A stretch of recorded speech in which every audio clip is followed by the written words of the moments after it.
What up, world? What up, world? What up, world? What up, world? What up, world? It's the main man. I am DJ Double Dose, man, and we are back. We are back up in the building, man, with another episode of Double Dose of Reality Sports, man. And listen, the game that we love, the things that we talk about the most, the Ohio State. However you say it, Ohio State fans, please do not beat me up in the comments. You know what I'm saying?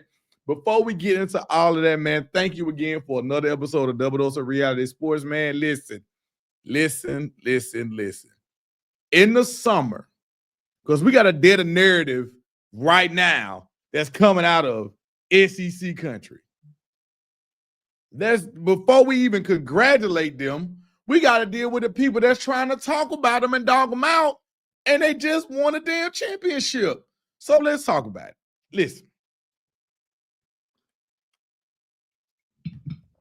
I have heard from so many bitter SEC fans. Oh, it was the best roster money could buy. They spent 20 million because y'all done heard a number and then grabbed a hope to it.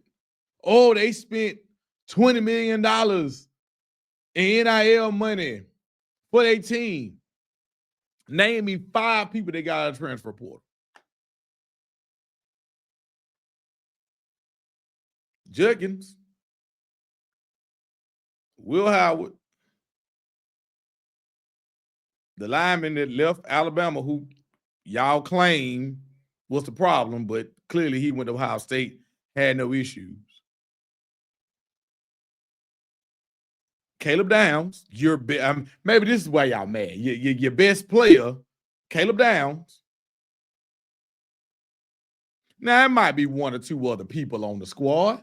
But the truth of and let's be honest, was Will Howard a very sought-after quarterback? Judkins was. I give you Judkins. Caleb Downs, clearly I give you him. You Alabama fans ran your center up out of Tuscaloosa. Y'all was glad he gone because y'all blamed him. So the point I'm trying to make within the first 2 minutes of the show is, if you go and you really look at Ohio State's roster, they spent the majority of their NIL money on retaining the players that they had. That is a very heavy veteran, senior-laden team. And if you really go and break it down, I'm not finna do it on here because we always celebrate the winners. If you really break it down and you go and look at it, you'll see ultimately the vast majority of the NIL money went to retaining players and getting players to come back. So when those of you who want to holler about, oh, they had the best money roster could buy, did they really? Or did they trust in the guys that they had? I mean, I'm just saying. Y'all can get in the comments and we can tussle about that all you want. But now that I got that off my chest, because I had to get it off my chest, listen, let's congratulate Ohio State, because in the first year of a 12-team playoff, I don't want to hear, oh, it was a playoff, oh, this and that. I don't want to hear it. Because look at what they had to do in order to win the whole thing. I know it's a lot. Hey, SEC fans, we tried to tell y'all that you were top heavy. We've been telling y'all that. It was Alabama. It was Georgia. LSU on occasion. And Auburn on occasion. That was it. Florida ain't won nothing since Tebow. You know how long ago that's been? We tried to tell y'all this. We tried. I digress. I know SEC fans, it hurts. That is back-to-back years of the Big Ten winning championships. I know it's bothering y'all, man. I see the anger. I see the comments. The hate. And for what? And for what? I mean, at the end of the day, what are you hating on? What are you hating on? That is 2 years in a row. The Big Ten has won championships with teams that were full of guys that said head coach recruited, that was full of guys that had been in said program for multiple years. I digress. Speaking back on giving the winners their drink, when you looked at what Ohio State had to do, what they had to do in this playoff, they had to face not one off the bat. You lose to Michigan, and your opponent in the playoff is you get Tennessee, a team with an amazing defensive line, physical, big, can match you size for size out of the SEC. And what do they do to Tennessee? Beat the brakes off of them. Your next opponent, oh well, just go ahead and face the only team that's undefeated. Blow the brakes off of them. Then your next opponent is the second best team in the SEC, in Texas. Now, did they have to beat Texas on some last minute shit? Yeah.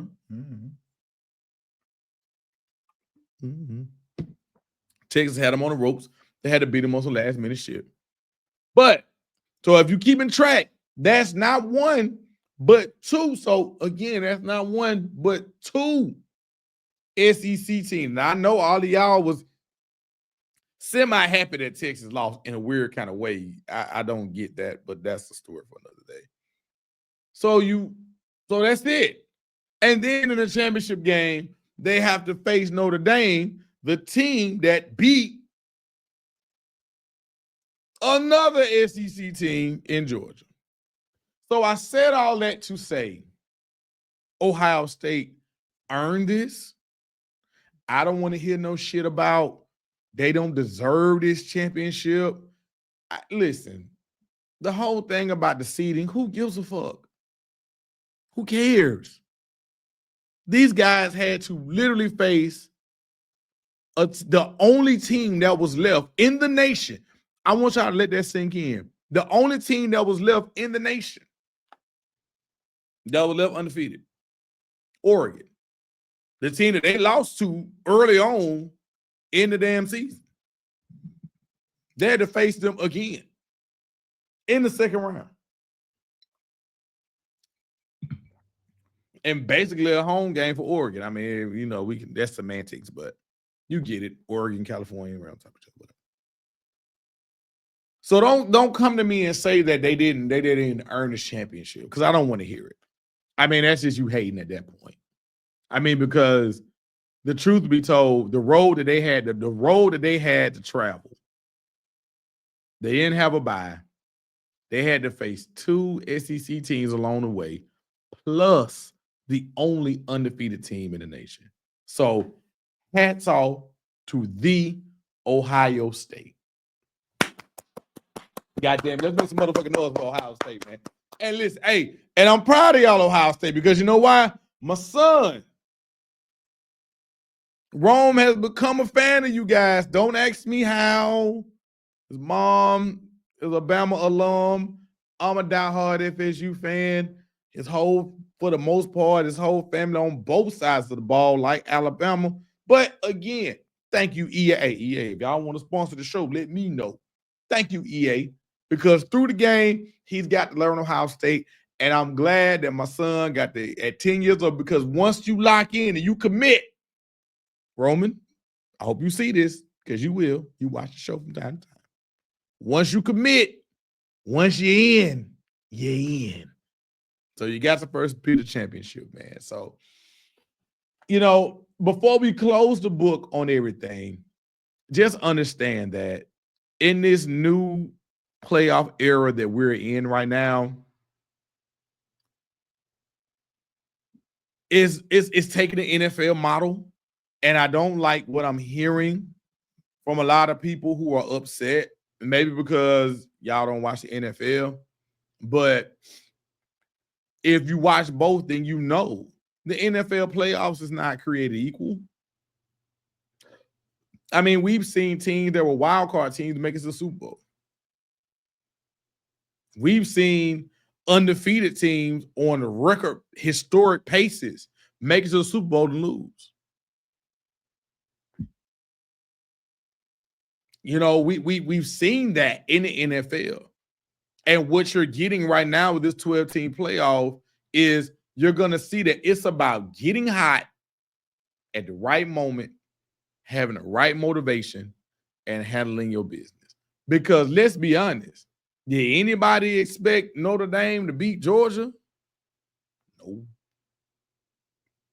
Did anybody expect Notre Dame to beat Penn State?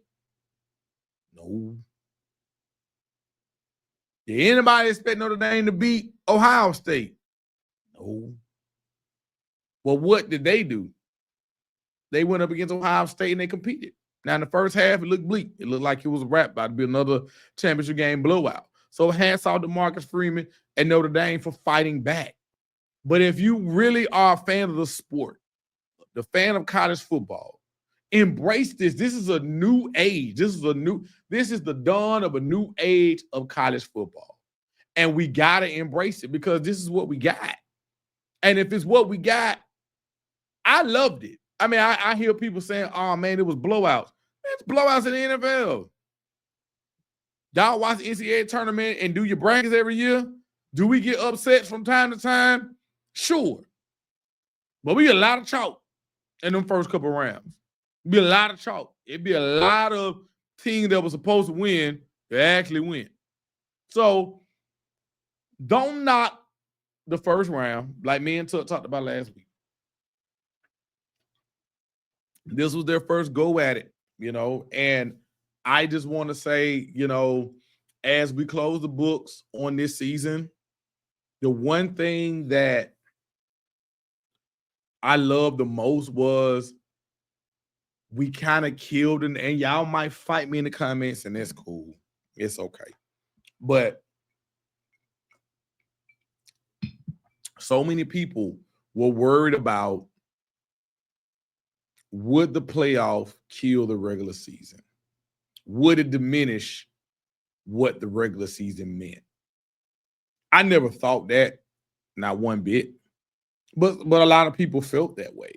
Now, does the 12-team playoff kill the bowl season? Yes, hell yeah. The bowl season it's a wrap for that. At that point, they might as well just play flag and do some stuff for the community and call it a day. Bowl season is a wrap. Nobody cares about bowl season. But as far as the regular season goes, no. Because it's either one or two ways. You're either going to win your conference and get a bye and not have to play 4 games, or you're going to lose your conference, hope you get in the playoffs, and have to win 4 games. Now, for this particular season, everybody that had to bye lost. That doesn't mean that that's going to be the case next year. Doesn't mean that at all. It does not mean that at all. Because who's to say that we don't get a stronger opponent out of the Big 12? I mean, there's so many scenarios that you could go with it that it may not even look like we're looking at. You guys are complaining about something that you saw for the first time that may not even go this way next year.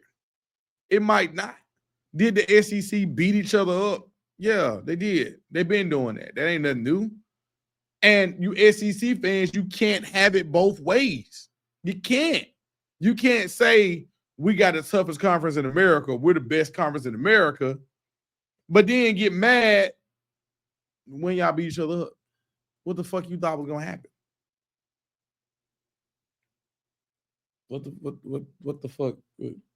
You thought that adding Texas and Oklahoma was gonna? What you thought was gonna happen? You're going to continue to beat yourself up. You were going to continue to beat yourself up. So the whole thing is this. This is the whole thing in a nutshell. None of it is perfect. We have a new model. We got to get used to it. But once we get used to it and really fully embrace it, I think that it's going to be for the better. And then my last point I got to make, and I got to give credit to Ohio State, man, listen. You took that loss, which probably was the best thing that happened to you. You took that loss to Michigan. You sat back. You licked your wounds. You guys came together. You recognized that pain. You felt it deep. Everybody felt it, from the coach down there. Half of y'all wanted Ryan Day fired. If there's any Ohio State fans watching this right now, half of y'all wanted Ryan Day fired.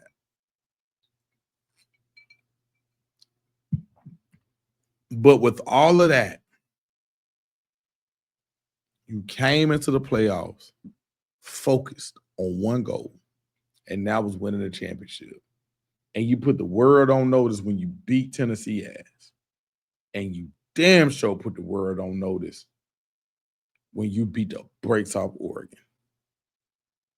So if there's ever, when it comes to sports, when it comes to life, never let adversity stop you from achieving the main thing that you wanted to achieve. Ohio State, I have nothing but respect for you guys. This has been an amazing football season. I hate that we are at this point and we are closing the door, but we experienced something new. We got to grow with it. We got to learn it. And hey, man, I'm looking forward to 25. I'm looking forward to it. I'm looking forward to seeing how this thing goes. And I love every minute of it. So if you are a fan of the sport, you are a fan of the show, please salute any Ohio State fan that you see, because at the end of the day, whether you say they were the best squad bought money could buy, we all in preseason, the majority of us all picked Ohio State to win it all. Now, we didn't predict their path to go the way that it went. Just like we said on the show last year. We said, hey, if Harbaugh don't pull this off, it's a wrap. He probably ain't going to never do it. I mean, same could be said for Ryan Day. And especially with his degree of difficulty, because you lost to Oregon and then you turned around and lost to Michigan in the regular season. So the degree of difficulty was crazy. But you managed to persevere, pull it off, hats off to Ohio State. As we transition, hey, Lions fans, Detroit,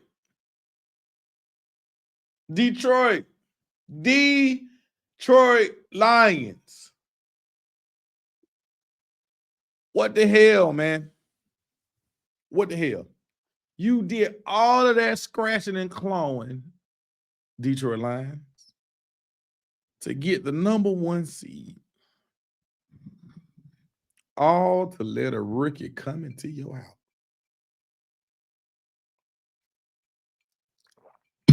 And sing your ass home. Well, you didn't have to go nowhere. Washington Red. Whoa. Hey, don't flag me. Don't flag me. Don't flag me. Washington Commanders. Because we celebrate winners on this show. Losers we talk about, we celebrate winners. Washington Commanders.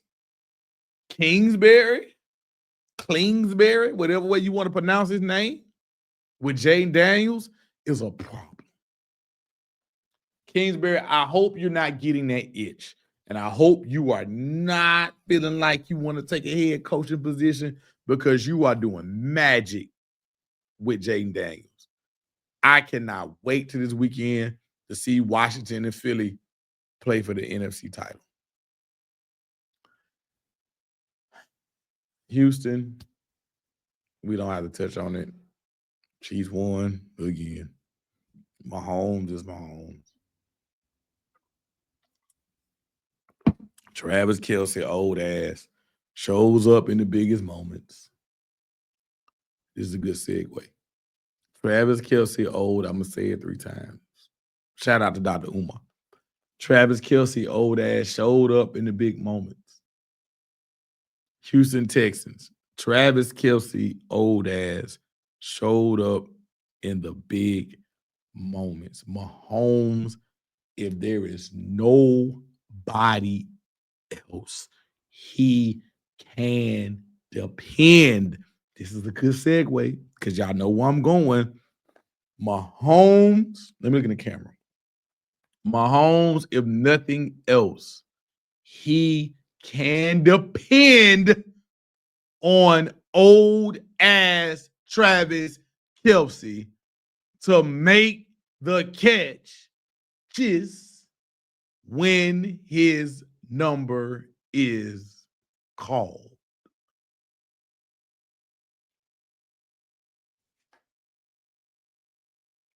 Said it 3 times.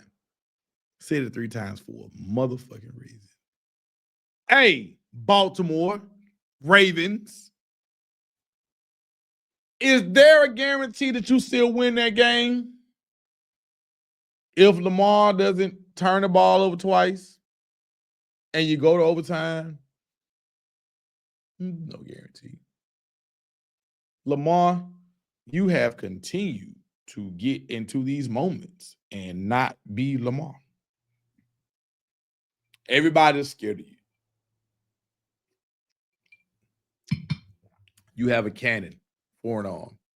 You can make every single, like my old show co-host Dave would say, Lamar Jackson can make every single throw on the football field. He can throw from one sideline cross to the other. He can throw from hash to hash.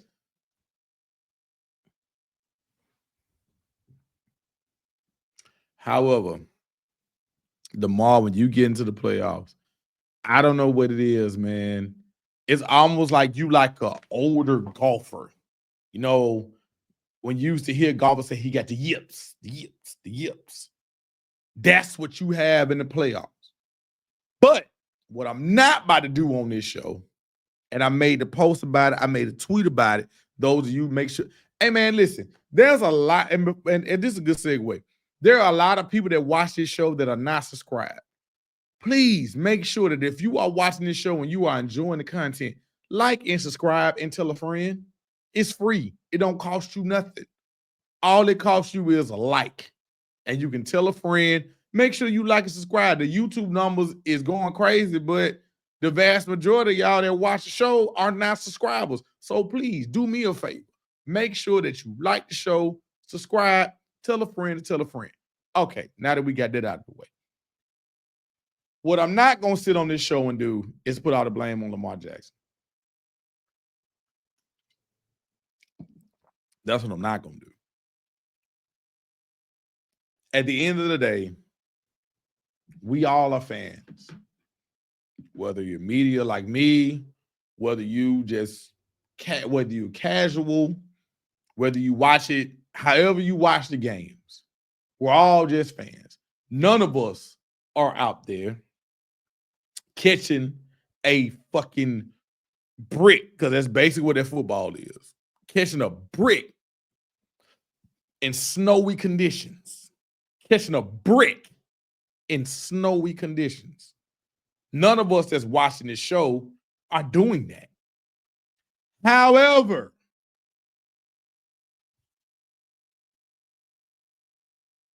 if you are making that type of money and you watching my show, hey man, hats off. Hey, give me a tip or two. What I'm about to say next. If you are making millions of dollars and you watching the show, hey man, hit your boy in the inbox. You know what I'm saying? Facebook being what? But the vast majority of us that are watching this show, we ain't making millions of dollars to play a game and catch a football. So We have jobs, we have regular lives, and we have things that we can't do on the job that we're paid to do. Those of you that work in a position where you have to answer the telephone, you can't just decide, oh, this call I'm gonna hang up. I don't want to answer it. Because that's what your job description is answering the phone. If you cut hair, you can't just decide this person that was your client, not a walk-in, because I know how you is about walk-ins. This person that's your client that you booked an appointment for, he comes in, and then you tell him, hey, man, I ain't gonna cut your hair right now. I ain't gonna cut your hair right now. Or you mess his head up. You do the cut, but you mess it up. And I can keep going on example. For example, if you do makeup, a person comes in, a woman, because I got women that watch the show, you want your face, a woman comes in, want a face beat. You can't screw this lady's face up. And she told you she wanted this and she wanted that, and you screw it up. Is she gonna be happy about it? Hell, she about ain't gonna pay you. So I use all of those examples because I'm trying to get my point across.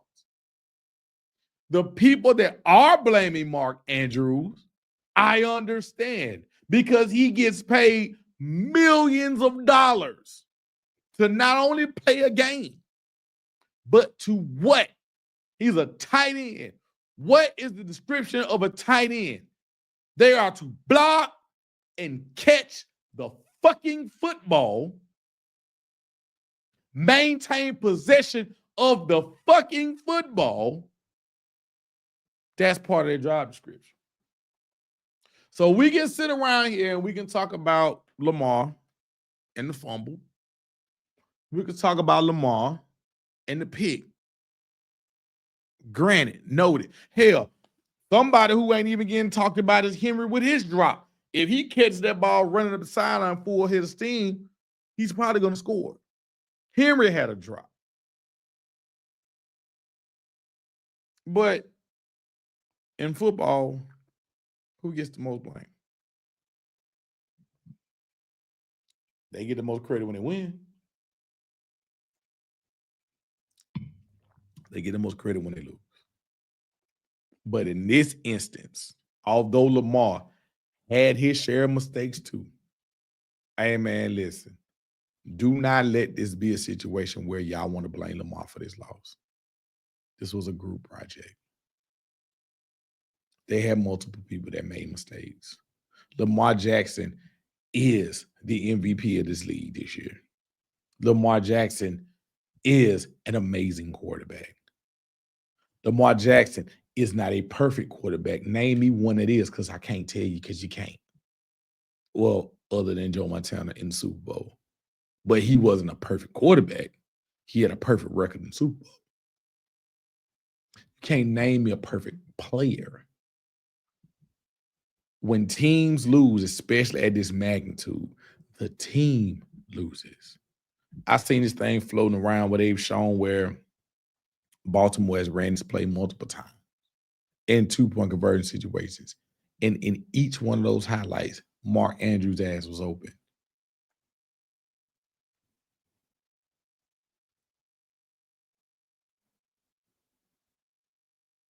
So, did Baltimore lose? Yes. But I'm going to end this like this. Did the Baltimore Ravens lose to the Buffalo Bills? Yes, they did. The Baltimore Ravens lost to the Buffalo Bills. Was it Lamar Jackson's fault? And we got to stop that, man. And we got to stop it. That man works his butt off. He trains. He works his ass off, man. I'm not putting the full blame on Mark Andrews. Because hell, Harbaugh, you can come get some of this shit too. Because if your ass ain't chasing points earlier and just took your fucking extra point, or you took the extra point, then you don't have to go for said 2-point conversion at the end. It's a group project. Everybody gets some blame for this. But it sets us up for an amazing, possibly historical moment because you have Buffalo going up against Kansas City and you have Washington going up against Philly. That is, look, on this show, we got to keep it real because that's what we do. Of the 4 teams, that is 3 teams that are quarterbacked by African-American quarterbacks. So there's a possibility that we could have a Super Bowl with not 1, but 2 African-American quarterbacks in the biggest game in sports. That's right, World Series, you got 7 games. That's right, NBA, you got 7 games. That's right, NASCAR, you got Daytona. That's right, tennis, you got the U.S. Open, Wimbledon. Hell, I don't know. That's right, golf, you got Augusta. You got the British Open. You got the play. Hey, man, listen. In sports, the most, and I ain't got the data on it to prove it, but I'm pretty sure that the most watched sporting event, singular sporting event, is a Super Bowl. So we have an opportunity where we could possibly have 2 if nothing else, we're going to have 1, but we could possibly have 2 African-American quarterbacks in the Super Bowl. That would be absolutely amazing. However, you know how we feel on this show. You might not like the shit that we say, but you got to watch it anyway. I don't want the Chiefs to win. I don't. Later on in the week, today is Tuesday, I give my predictions for this weekend. We just wanted to do a quick recap of everything that we saw. Hats off to Ohio State. We celebrate winners for closing out the college football season and doing what you set out to do. I do nothing but salute you from here at Double Dose of Reality Sports, man. And listen, continue to vibe with us, continue to rock with us. We got a lot of stuff coming up. Talked to Boss Man earlier this week. We got some stuff coming up with the network that you're going to definitely want to be on board for. We got some things. We got some giveaways. Studio going to look different in the next season. We got some stuff already on the way. I can't pan the camera, but we already got the workings of the new studio. This chair right here is part of it. Director chair right here. We got some more stuff, man. We're probably going to have some interviews, some more live locations, man. Hats off to college football, man. You never disappoint. Big Ten, back-to-back national champions. Thank each and every one of y'all for rocking with me throughout this season. We still got the NFL left. We still got the NBA finals left. We got off season. We got a lot to go, man. So appreciate y'all, man. Live, laugh, and love, man. Live your life to the fullest. Love on the people that love you back and find you something to laugh at each and every day. And I'm out, man. Salute.